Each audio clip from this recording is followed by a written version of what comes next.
Assalamualaikum warahmatullahi wabarakatuh. Nama Muhammad Furqan bin Saleh, nomor matriks 049383. Kami daripada bulan 6. Jadi insyaAllah pada hari ini kami akan mengutarakan tajuk perspektif tamadun terhadap isu-isu semasa. Yang pertama adalah wabak, yaitu wabak besar Yunan. Wabak besar Yunan ini juga dikenali sebagai wabak pandemik yang ketiga. Jadi sebelum dia menjadi pandemik ini, dia melalui beberapa tahap. Yaitu tahap pertama adalah yang dikenali sebagai endemik, yaitu N bermaksud di dalam, demik itu di daerah ataupun orang. Jadi maksud endemik ini penyakit yang sentiasa wujud dalam masyarakat ataupun tempat. Contoh penyakitnya adalah demam tinggi. Yang kedua adalah epidemik. Epi bermaksud di kalangan, demik itu adalah daerah ataupun orang. Jadi dia di kalangan daerah lah. Yaitu bermaksud kejadian penyakit yang naik mendadak melebihi kadar biasa.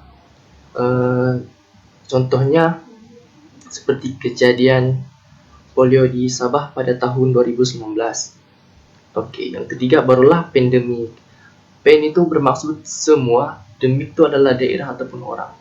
Jadi bermaksud kejadian wabak besar-besaran ke seluruh dunia.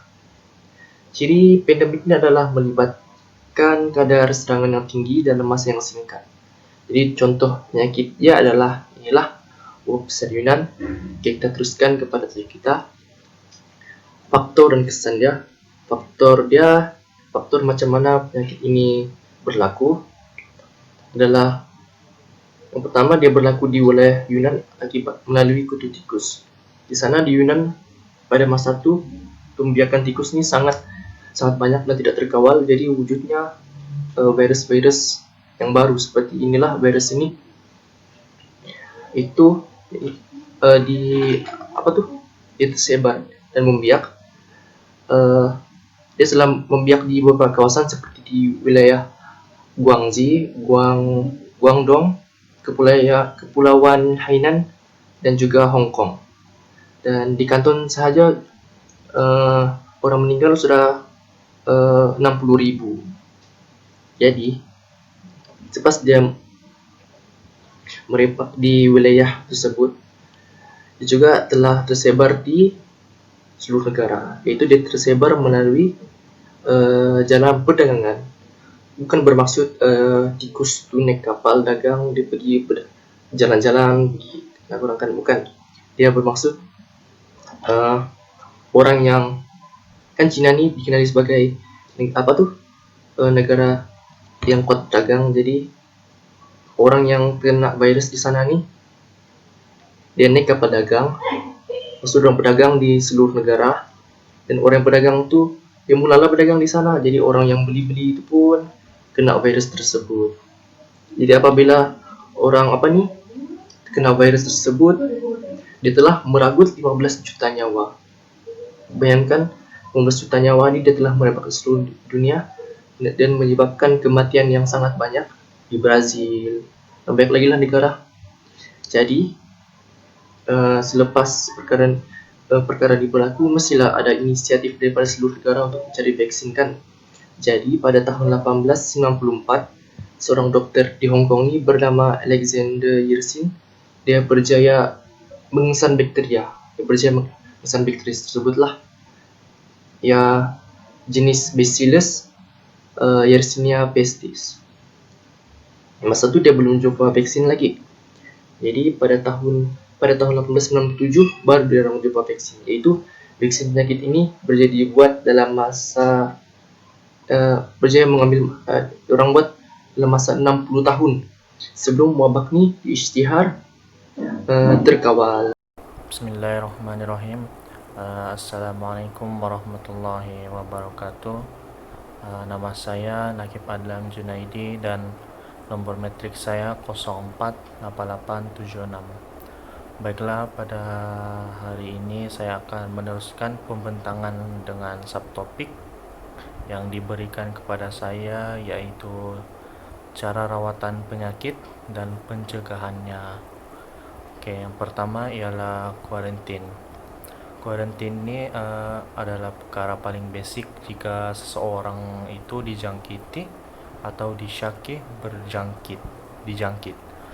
Kuarantin dia bertujuan bagi mengelakkan penularan penyakit berjangkit daripada terus merebak, sekaligus memutuskan rantaian penyakit. Pengasingan sebegini sebenarnya biasa dilakukan di sekitar pintu masuk negara, sama ada melalui laluan daratan, lautan maupun udara, di mana pemerhatian dan pemeriksaan kesihatan dilakukan terhadap individu terbabit sehingga suatu diagnosis yang pasti telah diperoleh. Kedua pula ialah suntikan vaksin. Suntikan vaksin juga diberikan bagi mereka yang dijangkiti untuk membasmi penyakit berjangkit. Walau bagaimanapun, kebersamaan vaksin tidak semestinya dapat menyembuhkan 100% seseorang yang telah berjangkit. Oke, seterusnya ialah perlu jumpa dokter secepat mungkin. Segeralah bertemu dengan dokter jika terdapat gejala seperti demam, menggigil, sakit otot, sakit kepala, dan kelemahan badan yang melampau. Gejala-gejala ini timbul sekitar 2 hingga 6 hari selepas seseorang itu dijangkiti. Perkara utama perlu diambil oleh seseorang yang telah dijangkiti ialah jangan panik. Itu paling penting, dan sentiasa tenang ketika bertemu dengan dokter. Oke, baiklah, akhir sekali ialah memastikan rumah sentiasa bersih. Pastikan rumah Anda sentiasa bersih, dalam keadaan bersih, bagi mengelakkan sebarang penyakit timbul. Sekurang-kurangnya dalam seminggu tu bolehlah bersihkan rumah 3 kali seminggu lah, kerana kawasan rumah yang bersih dapat mengelakkan daripada keluarga kita terkena penyakit. Oke, baiklah, itu sahaja. Assalamualaikum warahmatullahi wabarakatuh. Saya Nakib bin Hakmi, nombor matrik 048254.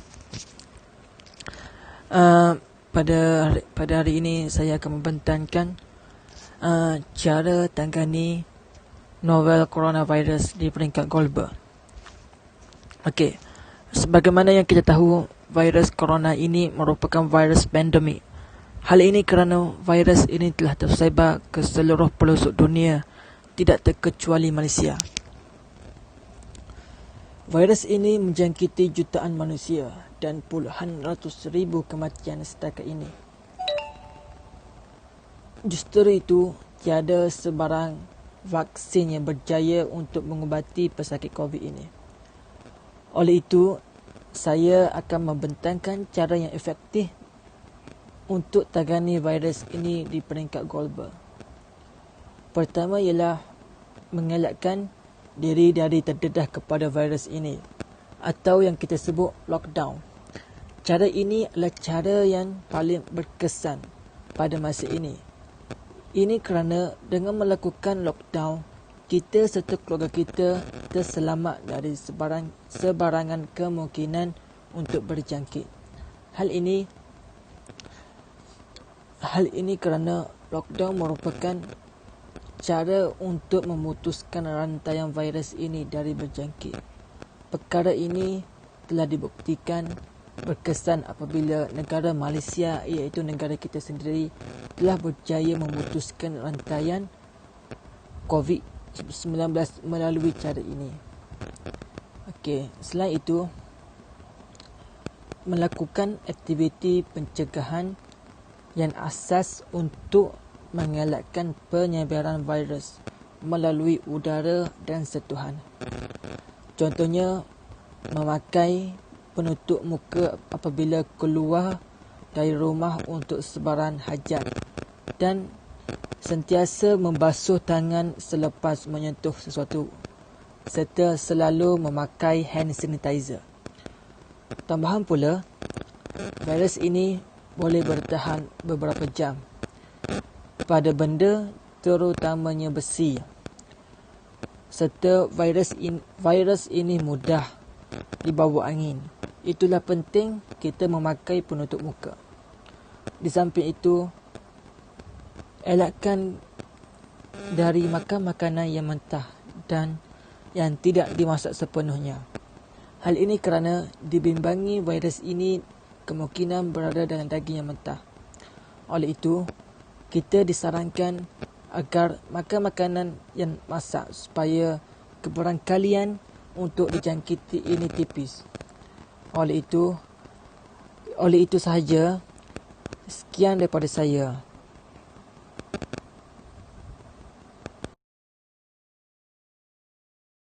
Bismillahirrahmanirrahim. Alhamdulillahirabbil alamin wassalatu wassalamu ala asyrafil anbiya'i wal mursalin wa ala alihi washabbihi ajma'in. Qala rabbi shrah li sadri wa yassir li amri wahlul 'uqdatam min lisani yafqahul qawl amma ba'd. Nama saya Faris Imadi bin Abdul Aziz, nombor matrik 049193. Okey. Kumpulan kami seperti yang sedia maklum tadi, kumpulan kami diberi tugas yang bertajuk Perspektif Tamadun terhadap Isu Semasa. Okey, salah satu subtopik yang kami ambil adalah wabak globalisasi. Dan salah satu wabak yang gempur pada ketika ini adalah wabak novel coronavirus atau lebih dikenali sebagai COVID-19. COVID-19 ya. Okey, jom kita nama COVID-19. Apa itu COVID-19? Novel coronavirus. Novel adalah bermaksud perkataan yang berasal daripada perkataan baru. Corona adalah family kepada virus itu. Dan 19 itu adalah tahun dijumpai virus itu. COVID seterusnya WHO menukar nama sekejap kepada 2019 and COVID. Sekejap. Seterusnya berpindah kepada nama yang mudah iaitu COVID-19. CO berasal daripada corona, VI virus, D disease penyakit, 19 adalah tahun dijumpai virus tersebut. Okey, kita dah tahu nama asal nama COVID-19 itu apa. Seterusnya punca serta sesebabnya virus ini. Sebelum tu saya akan maklumkan apakah itu COVID-19. Okey. Walaupun kita jarang mendengar coronavirus merupakan sejenis virus sebenarnya yang tidak berbahaya. Sudah diketahui sejak sekian lama coronavirus mampu menyebabkan penyakit jangkitan pada pesakit, menyebabkan masalah pada bahagian hidung, tekak dan batuk-batuk. Tetapi tidak dianggap mampu membawa maut. Bagaimanapun wujud beberapa jenis coronavirus yang direkodkan sangat berbahaya, yang berisiko tinggi pada manusia. Antaranya adalah coronavirus yang mampu menyebabkan penyakit yang kita kenali sebagai Middle East Respiratory Syndrome atau lebih dikenali sebagai MERS. Dan satu lagi adalah SARS, Severe Acute Respiratory Syndrome, yang pernah mengejutkan negara kita, yang berlaku pada tahun 2003 hingga sampai sekarang lah. MERS dan SARS merupakan dua family corona virus mempunyai jangkitan berbahaya disebabkan oleh coronavirus. Berbeza dengan jangkitan coronavirus yang lain ringan mampu dirawat ubat biasa. SARS dan MERS mempunyai risiko lebih tinggi dan membawa maut. Ditemui kali pertama pada tahun virus ini mampu merebak kepada melalui udara, tersebar selepas seseorang membawa bersin atau batuk. Selain itu, sentuhan seorang pembawa juga mampu menyebabkan jangkitan kepada orang lain. Okey. Ada kajian berkenaan COVID-19 ini adalah berasal daripada haiwan. Sebenarnya haiwan. Perumah asalnya adalah haiwan. Seterusnya dia manusia yang cari kan makan sup makanan liar seperti kelawar kan, ular, yang menyebabkan pada asalnya perumahnya adalah haiwan dan haiwan haiwan tu tidak matilah, tetapi dia berpindah kepada manusia, rumah baru, menyebabkan manusia tersebut berbahaya, akan radam paru-paru dan sebagainya yang kita sedia maklum sebelum ni.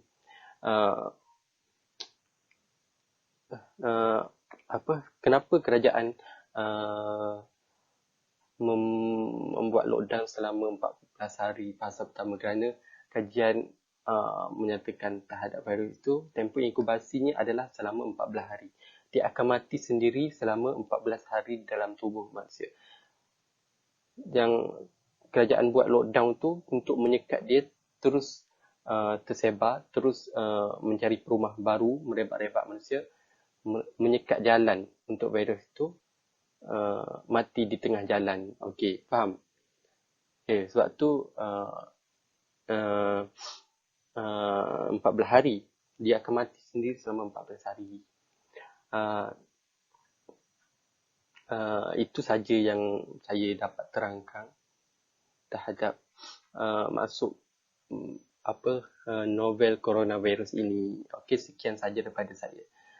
Harap semua dapat terima dapat fahamlah apa itu coronavirus. Okey, sekian. Assalamualaikum warahmatullahi wabarakatuh.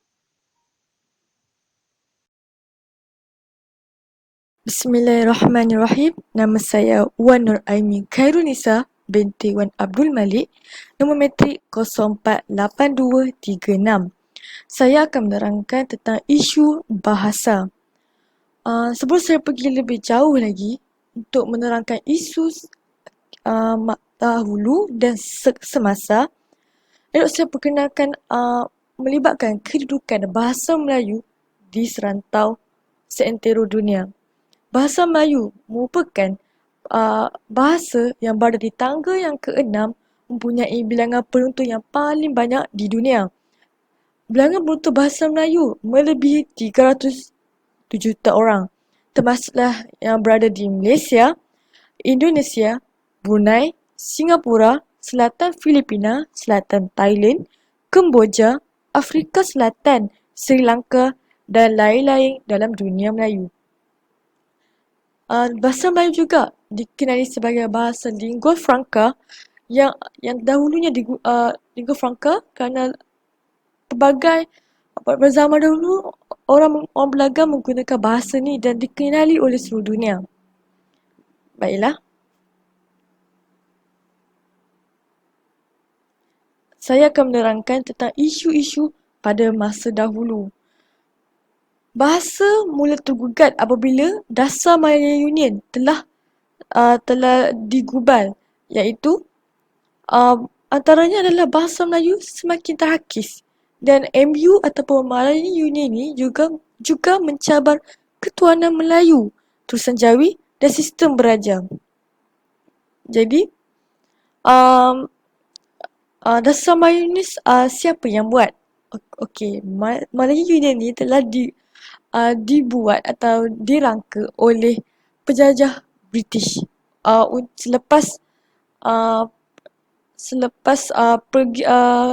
selepas British menghapuskan komunis. Okey. Selepas Perang Dunia Kedua, British mengubah dasar menjadikan bahasa Inggeris sebagai bahasa pengantar dalam sistem pendidikan. Maksudnya siapa yang mahu diorang ubah sebab siapa yang mahu bekerja dengan kerajaan ataupun British ketika itu, ia perlu menguasai terlebih dahulu bahasa Inggeris. Maka dalam sistem pendidikan semuanya mula berubah kepada bahasa Inggeris, bukan lagi bahasa Melayu. Jadi macam mana pada masa dahulu menangani masalah ini? Maka orang Melayu ni pantang dicabar apabila isu sistem beraja dan sistem bahasa ibunda mereka mula tergugat. Maka orang Melayu mula membantah Malaya Union. Dan seterusnya, apabila tanah Melayu mula merdeka, maka Perdana Menteri yang pertama iaitu Tunku Abdul Rahman mula menggubal perlembagaan dan sistem pendidikan mula bertambah baik, iaitu terwujudnya Lapan Razak 1956 dan Akta Pendidikan 1996.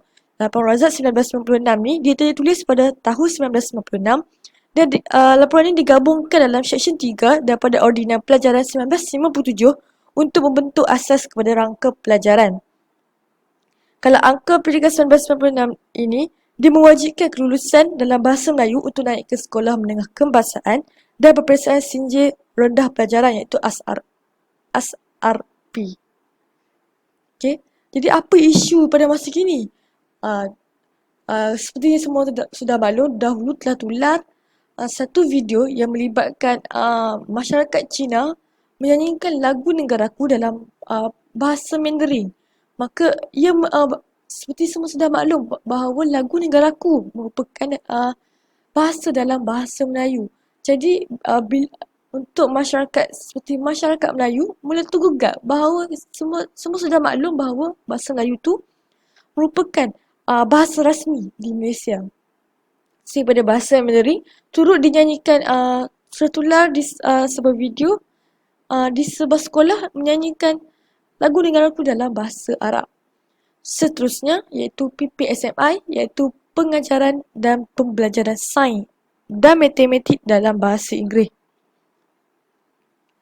PPSMI ni bermula pada tahun 2003 dan Kongres Pendidikan Melayu kedua pada 26 Mac 2005 menggesa kerajaan untuk mengkaji semula penggunaan bahasa Inggeris sebagai kaedah pengajaran dan pelajaran sains dan matematik kerana ia boleh mengancam kedaulatan dan jati diri bangsa Melayu. Dan seterusnya, dia mula diputuskan, kerajaan mula memutuskan untuk memasukkan PPSMI pada tahun 2009 dan digantikan dengan MBI iaitu memertabatkan bahasa Melayu dan memperkukuhkan bahasa Inggeris. Alright. Jadi apa yang cara untuk menanganinya pada masa sekarang? Iaitu memajukan penterjemahan buku-buku dalam bahasa Inggeris atau pelbagai bahasa. Kita perlu meningkatkan untuk menterjemahkan bahasa-bahasa yang lain daripada bahasa Melayu kepada bahasa Melayu untuk memberikan semua rakyat membaca buku dalam bahasa Melayu, bukan pada bahasa Inggeris atau bahasa yang lain. Terusnya, memperluaskan skop bulan bahasa kebahasaan iaitu memperbagaikan lagi aktiviti untuk menyemarakkan bahasa Melayu dalam kalangan pelajar terutamanya dan memperkuatkan undang-undang. Saya pernah baca bahawa DBP mula mengenakan undang-undang apabila ternampak signboard atau papan tanda yang menggunakan tata bahasa Melayu yang salah. Jadi dengan cara ni kita dapat mengengkang penggunaan bahasa Melayu yang salah. Itu okey, sekian dari saya. Sekian, terima kasih. Assalamualaikum warahmatullahi wabarakatuh. Nama Nurliana Alimah binti Malso, nombor metrik 048866. Kumpulan kami membentangkan tentang perspektif tamadun terhadap isu-isu semasa. Saya akan menekankan tentang aspek tulisan Jawi. Okey, seperti mana kita tahu, tulisan Jawi ini merupakan tulisan Melayu yang menggunakan huruf Arab dan telah wujud di tanah Melayu pada abad 14 Masihi atau sebelumnya lagi.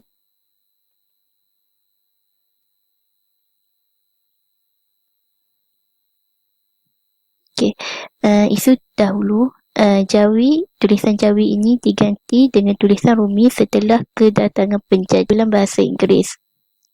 Sebelum kedatangan penjajah, orang Melayu menggunakan tulisan Jawi dalam kehidupan mereka. Apabila kedatangan kuasa barat seperti Belanda, Portugis dan Inggeris, sistem ejaan Rumi ini kepada masyarakat walaupun pada masa itu penduduk sudah mempunyai sistem ejaan yang memang lengkap. Okey, jadi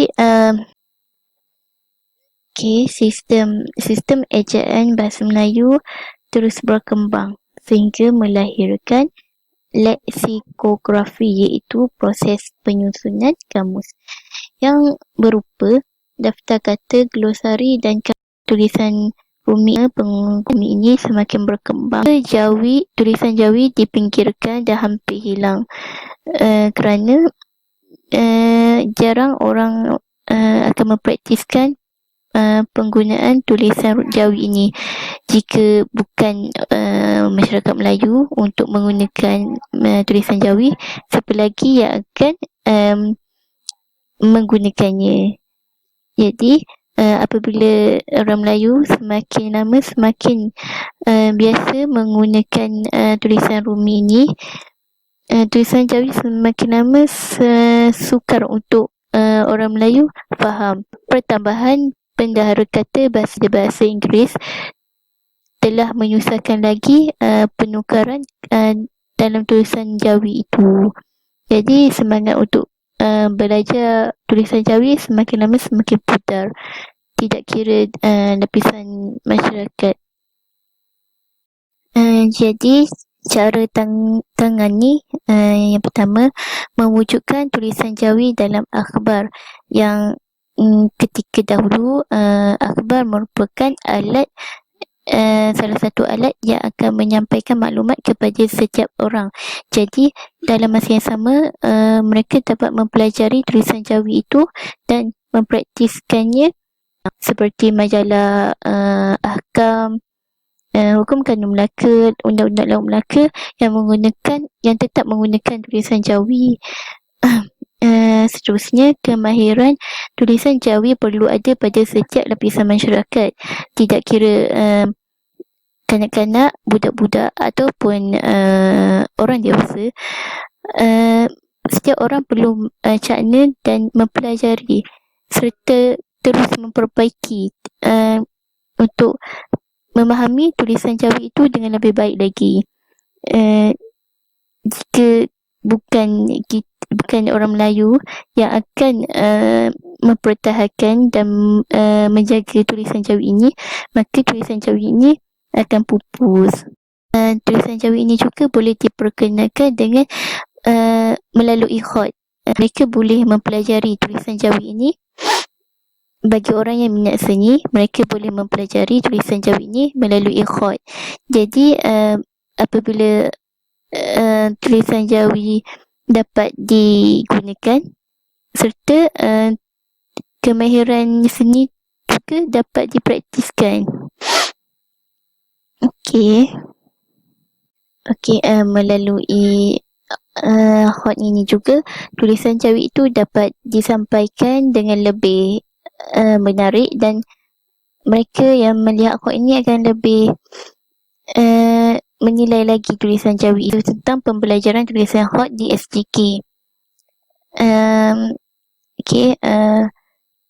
Jadi mereka mempertikaikan kenapa perlu mereka mempelajari tulisan Jawi, sedangkan tulisan Jawi ini mereka merasakan khusus untuk orang Melayu, khususnya orang Islam. Dan Pertubuhan Pendidikan Cina Dongsong dan Zhouzhong menyerah memorandum kepada Kementerian Pendidikan berhubung pelaksanaan pembelajaran tulisan Jawi dalam mata pelajaran bahasa Melayu di sekolah jenis kebangsaan, iaitu SGK. Pertemuan dengan Menteri Pendidikan membincang pelaksanaan tulisan Jawi di sekolah-sekolah vernakular. Pertubuhan itu tidak membantah, cuma tidak berpuas hati dengan cara pelaksanaan Jawi, seolah bukan satu pilihan untuk mereka mempelajari tulisan Jawi itu. Dan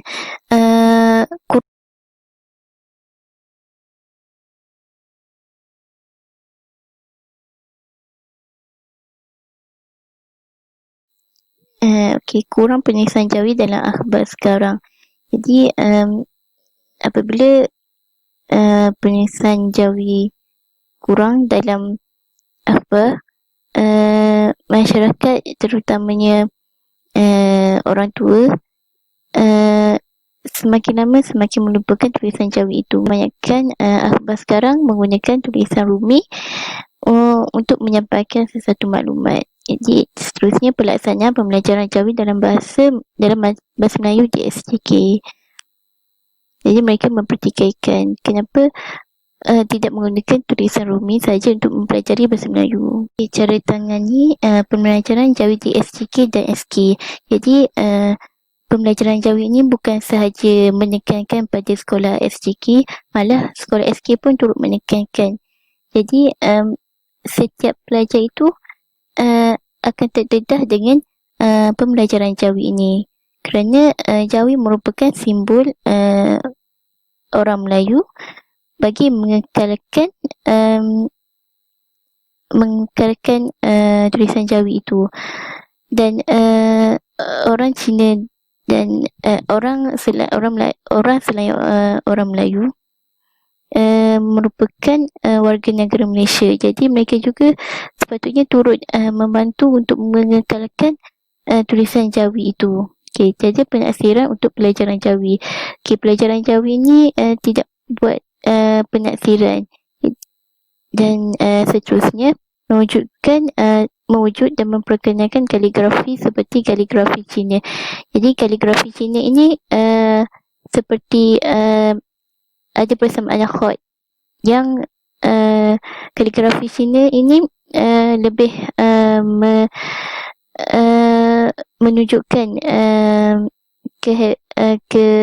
kesenian budaya.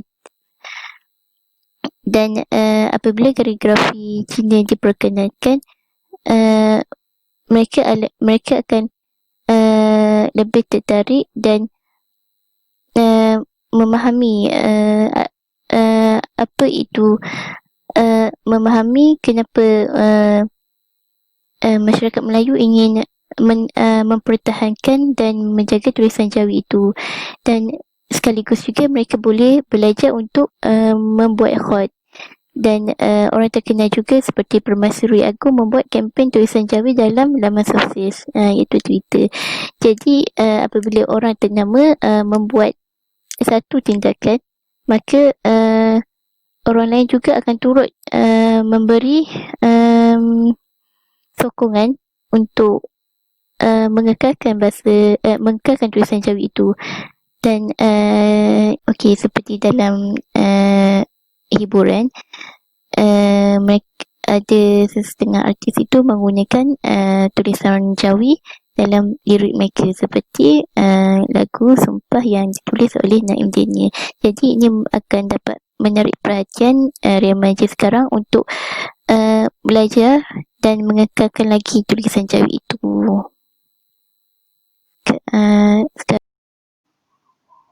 Assalamualaikum warahmatullahi wabarakatuh. Nama saya Nur Syazwina binti Sulaiman, nombor matrik 048-184. Saya akan meneruskan pembentangan mengenai perspektif tamadun terhadap isu-isu semasa, dan kali ini pembentangan saya berkenaan isu ekonomi. Perspektif tamadun terhadap isu ekonomi ialah suatu barangan yang sangat penting, barangan keperluan yang sangat penting bagi sesebuah masyarakat dalam sesebuah tamadun. Baiklah, antara isu yang berlaku pada tamadun terdahulu ialah penggunaan sistem barter, yang mana penggunaan sistem barter ini merupakan suatu bentuk awal dalam bidang perdagangan. Sistem barter ini sendiri mempunyai kelebihan dan keburukan yang tersendiri. Antara kelebihannya ialah sistem barter ini hanya berlaku apabila kedua-dua pihak yang ingin melakukan sistem barter ini berpuas hati dengan barang yang akan mereka terima selepas pertukaran barang. Dan selain daripada itu, kelebihannya ialah masyarakat pada tamadun tersebut tidak perlu risau mengenai masalah kenaikan harga barang, kerana pada waktu itu mereka berdagang hanya menggunakan sistem barter, iaitu pertukaran barang semata-mata.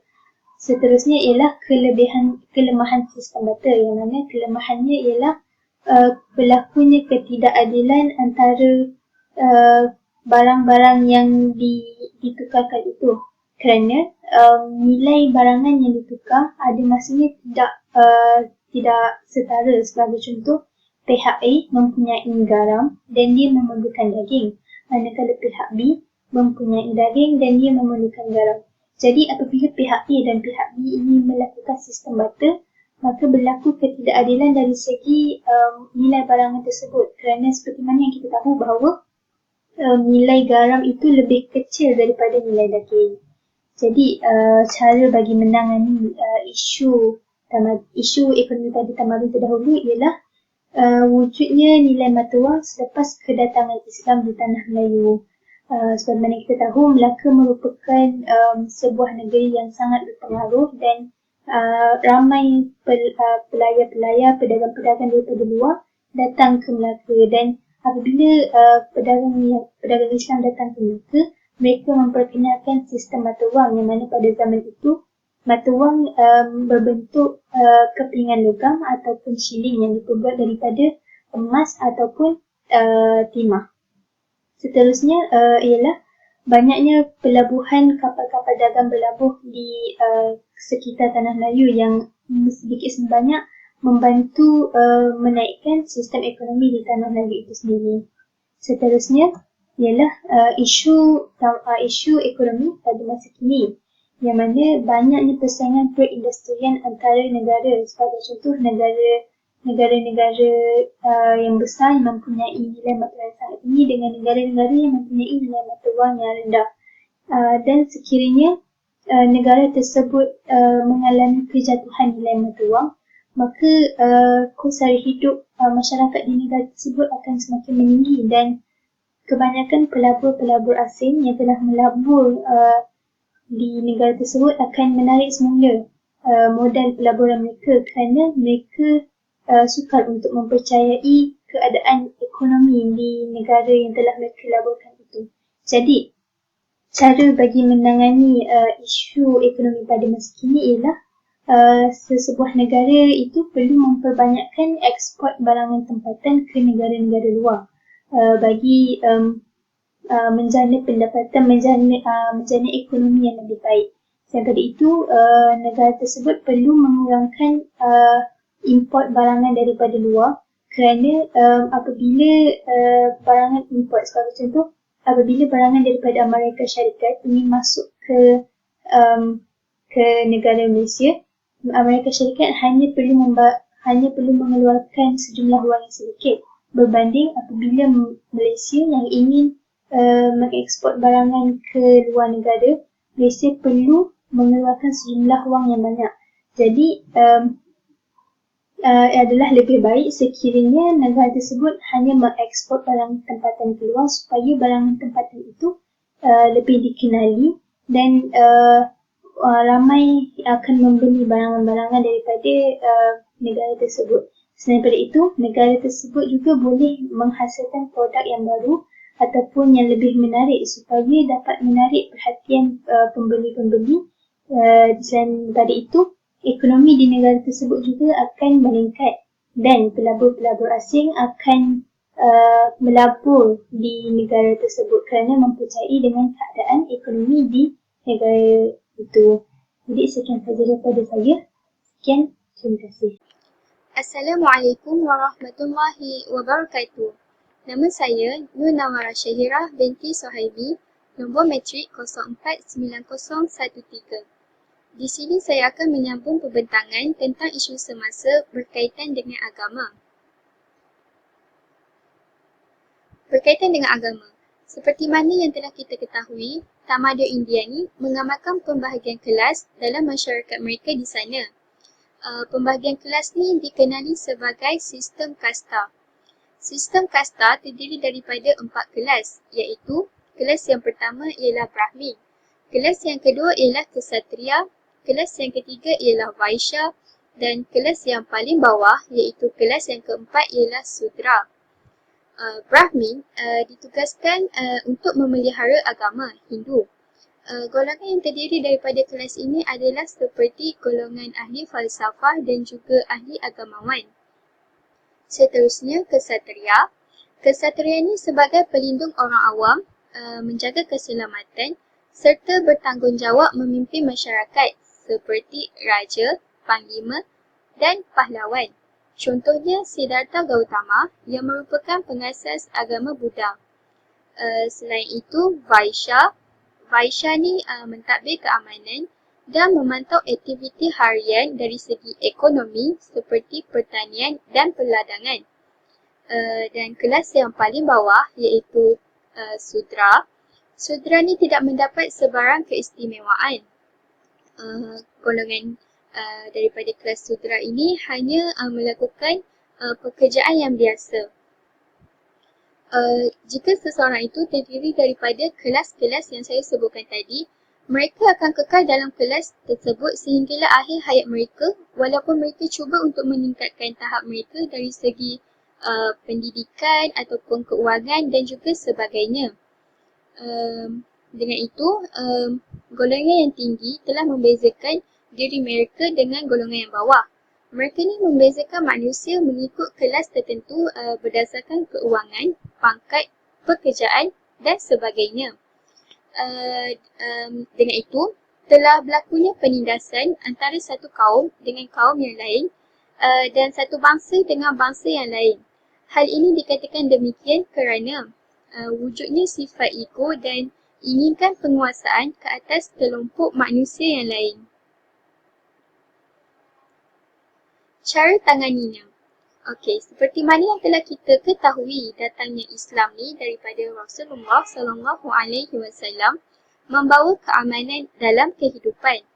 Islam mengamalkan konsep sama rata dan prinsip keadilan.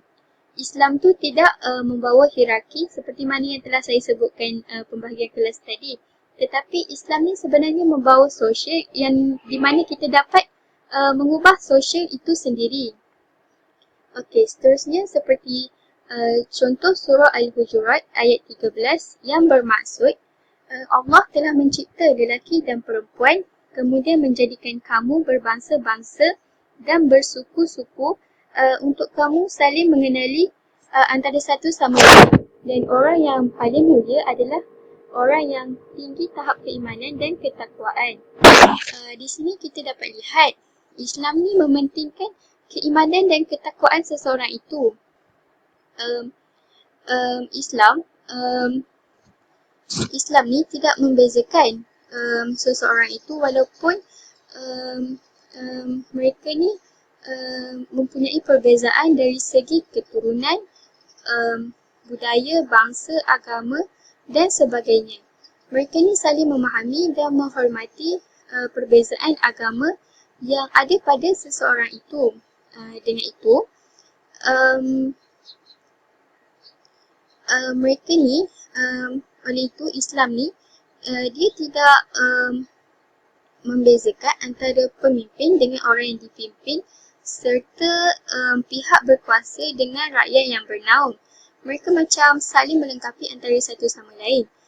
Oleh itu, keamanan dan juga kedamaian dalam sebuah negara itu dapat dikekalkan dan dapat dipelihara. Assalamualaikum warahmatullahi wabarakatuh. Nama saya Nur Syairah Akilah binti Mak Azizan, nombor matrik 048-133. Hari ini saya akan menjelaskan perspektif tamadun terhadap isu-isu semasa dari sudut agama.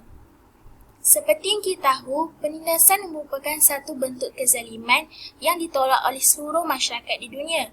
Namun pada masa kini, golongan mayoriti umat Islam sering ditindas di merata-rata tempat seperti China, India, Myanmar, Palestin dan sebagainya. Salah satu golongan minoriti Islam yang sering ditindas dan telah menjadi isu hangat pada satu ketika dahulu ialah etnik Uyghur di China. China melakukan penindasan terhadap etnik Uyghur hanyalah disebabkan perbezaan agama. Isu penindasan etnik Uyghur sudah lama berlaku namun sering dinafikan oleh kerajaan China. Kini kerajaan tersebut mengatakan bahawa tindakan penahanan ke atas etnik Uyghur adalah satu keperluan bagi mengelak berlakunya keganasan. Hakikatnya, etnik Uyghur turut diseksa di mana bentuk penyiksaan yang ditonjolkan cenderung untuk menghapuskan identiti Islam dalam diri etnik tersebut. Antara penindasan yang diterima oleh mereka ialah etnik Uyghur tidak dibenarkan untuk berpuasa dalam bulan Ramadan. Mereka juga tidak dibenarkan untuk membaca serta menyimpan mushaf Al-Quran. Mereka juga tidak dibenarkan untuk menyimpan janggut bagi lelaki dan memakai pakaian menutup aurat bagi wanita. Mereka juga ditahan dalam tahanan sehingga mati dan mayatnya tidak boleh dituntut oleh waris mati. Masjid pula ditutup dan hanya dibuka pada waktu-waktu tertentu saja dan lain-lain lagi. Semua penindasan yang berlaku ke atas mereka dikategorikan sebagai penghapusan etnik dan genosid. Namun, dunia Islam tidak mampu untuk membuat apa-apa dan PBB juga tidak mampu untuk melakukan tindakan ke atas China kerana China merupakan kuasa besar dan turut memegang kuasa veto dalam Majlis Keselamatan PBB. Walaupun China merupakan kuasa besar, negara-negara Islam yang lain tidak seharusnya berdiam diri terhadap isu ini. Antara penyelesaian yang boleh dilakukan oleh negara-negara Islam yang lain ialah negara Islam yang lain haruslah mendesak China untuk menghentikan penganiayaan ke atas Uyghur. Contohnya, lebih daripada 1,000 orang rakyat Turki telah berhimpun bagi mengecam China atas tindakannya terhadap etnik Uyghur. Selain itu, beberapa negara ahli OIC yang lain seperti Turki, Malaysia, Morocco, Tunisia, Indonesia dan lain lagi tidak menandatangani surat sokongan terhadap China. Selain itu, cara penyelesaian kedua, umat Islam di seluruh dunia haruslah mengadakan solidariti terhadap etnik Uyghur agar nasib etnik tersebut dibela. Terdapat badan NGO yang lain seperti ABIM dan lain lagi telah mengambil inisiatif dengan menyerahkan memorandum kepada Kedutaan Besar China di Malaysia. Selain itu, beberapa kumpulan hak asasi kemanusiaan telah mendesak wakil PBB untuk menghantar penyiasat ke China untuk melihat sendiri penahanan besar-besaran ke atas etnik Uyghur. Cara penyelesaian ketiga, peranan media massa amatlah penting terhadap isu ini. Seperti yang kita tahu, media massa merupakan medium yang penting dalam menyebarkan maklumat yang betul. Umat Islam yang lain boleh menggunakan media massa dengan betul dalam menyebarkan maklumat yang sahih dan tepat berkaitan isu penindasan etnik Uyghur.